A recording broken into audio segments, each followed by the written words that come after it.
ಏನ್ ನಡೀತಿದೆ? ನಾನು ಅವಾಗಿಂದ ನೋಡ್ತಾ ಇದ್ದೀನಿ.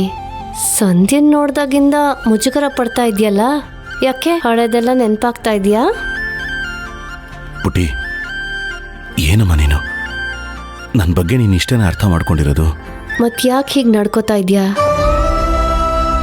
ಹಾಗೆಲ್ಲ ಏನೂ ಇಲ್ಲ ಪುಟಿ.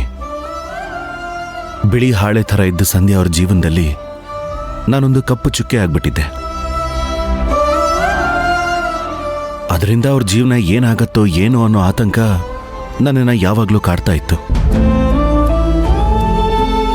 ಆದರೆ ಈಗ ಇವ್ರ ಜೀವನದಲ್ಲಿ ಒಳ್ಳೇದಾಗ್ತಾ ಇದೆ ಅಂತ ನನಗೆ ಗೊತ್ತಾದ ಮೇಲೆ ತುಂಬ ಸಂತೋಷ ಆಗ್ತಾ ಇದೆ. ನನ್ನ ಆತಂಕ ಎಲ್ಲ ದೂರ ಆಗ್ತಾ ಇದೆ. ಆ ಸಂತೋಷನ ಹೇಗೆ ತೋರಿಸ್ಕೋಬೇಕು ಅಂತ ಗೊತ್ತಾಗದೆ ಹೀಗಿದ್ದೀನಿ. ನಿಜ ಹೇಳ್ತಾ ಇದೆಯಾ ತಾನೆ? ನಿಜನಮ್ಮ. ನನ್ನ ಮಾತಿನ ಮೇಲೆ ನಿನಗೆ ನಂಬಿಕೆ ಇಲ್ವಾ? ಅಯ್ಯೋ, ಹಾಗೆಲ್ಲ ಏನೂ ಇಲ್ಲ ಅಣ್ಣ. ಸುಮ್ಮನೆ ಕಾಡ್ಸಕ್ಕೆ ಹಾಗೆ ಹೇಳ್ದೆ ಅಷ್ಟೇ. ಜ್ಯೋತಿ ಬರೋ ಹೊತ್ತಾಯ್ತು, ಬಾ ಹೋಗೋಣ.